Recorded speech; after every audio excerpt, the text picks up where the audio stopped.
Assalamualaikum warahmatullahi wabarakatuh.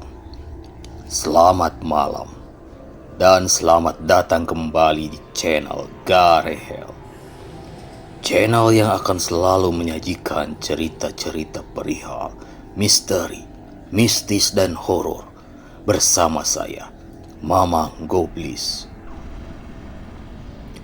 Malam ini Mamang akan membawakan sebuah cerita perihal misteri yang berjudul Perihal Misteri Ruangan Ritual Penggandaan Uang.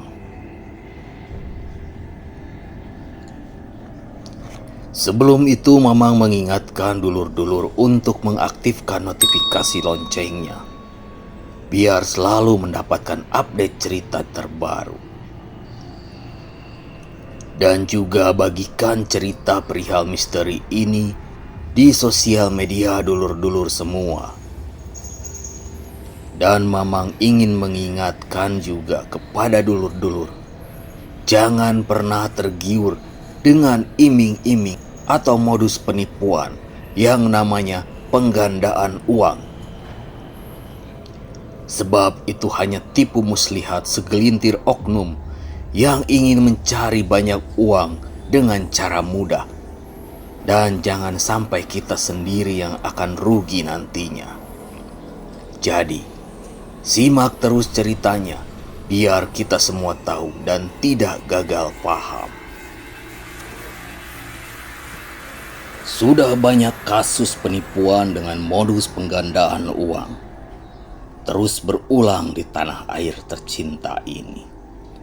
Biasanya, aksi dilakukan oleh orang yang mengaku sakti mandraguna dan mengajak orang lain agar menitipkan uang kepadanya untuk digandakan atau diperbanyak. Salah satu kasus penipuan dengan modus penggandaan uang yang dilakukan Slamet Tohari alias Mbah Slamet terbongkar sudah. Ia bahkan tidak segan membunuh kliennya yang mendesak meminta uangnya kembali. Terbongkarnya kasus pembunuhan berantai yang menelan 12 korban jiwa di Banjarnegara, Jawa Tengah, masih menyimpan sejumlah perihal misteri. Salah satunya perihal misteri bangunan kecil di depan rumah dukun Mbah Slamet.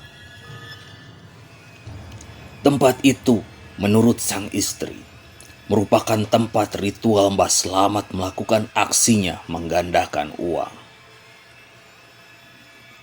Ada bangunan kecil dan permanen tepat di depan rumah dukun Mbah Slamet. Bangunan berukuran 1,5 meter kali 3 meter ini, konon tempat Slamet Tohari dan sejumlah korbannya melakukan ritual untuk menggandakan uang. Sebelum kasus pembunuhan berantai ini terbongkar, bangunan kecil ini selalu terkunci rapat dan tidak ada orang yang tahu apa isi di dalamnya. Bahkan, istri Slamet Tohari sendiri tidak tahu ritual seperti apa yang dilakukan di dalam ruang sempit dan tertutup tersebut. Di dalam ruangan tempat Tohari melakukan ritual ini, tidak ada benda-benda atau barang apapun. Hanya terdapat lubang kecil persegi di lantai, berukuran 15 cm kali 15 cm dengan kedalaman 10 cm. Di sebelah kirinya terdapat tikar lantai. Istri Tohari atau Mbah Slamet mengatakan, di rumahnya ini terdapat satu bangunan kecil tepat di depan rumahnya. Dia memang sering kedatangan tamu, yaitu tamu suaminya. Saya sering melihat bapak masuk sendirian dan mengunci pintu dari dalam. Dan beberapa kali melihat masuk dan keluar bersama tamunya di dalam. Entah ritual apa saja yang dilakukan bapak dan tamunya, saya juga tidak tahu, ungkapnya. Seperti yang sudah terjadi, banyak kasus perihal misteri penggandaan uang yang terjadi pada rentang waktu antara tahun 2017, 2022, dan 2023. Contohnya seperti Dimas Kanjeng. Pada tahun 2017 lalu, taat pribadi atau Dimas Kanjeng dijatuhi hukuman pidana 18 tahun penjara oleh Pengadilan Negeri Kraksaan, Probolinggo, Jawa Timur. Karena menjadi otak pembunuhan dua santrinya, yaitu Abdul Ghani dan Ismail Hidayah. Keduanya dibunuh karena dikhawatirkan membongkar praktik penipuan yang dijalankannya. Kasus pembunuhan itu pun pada akhirnya mengungkap penipuan ala padepokan yang dikelola Dimas Kanjeng. Dimas Kanjeng menipu jemaah dengan mengaku bahwa ia bisa menggandakan uang. Abah Yanto. Awal Januari 2023, polisi membongkar praktik dukun gadungan yang melakukan penipuan dengan modus penggandaan uang di Gresik, Jawa Timur. Dalam kasus itu, polisi menangkap dua orang, yaitu Mulyanto alias Abah Yanto yang mengaku sebagai dukun melakukan ritual menggunakan darah manusia saat melancarkan aksinya. Darah manusia itu ia dapat dari MI yang menjual kantong-kantong darah PMI yang sudah kadaluarsa. Darah itu digunakan untuk menyiram keris yang disebut bisa menghisap darah sekaligus sebagai makanan jenglot.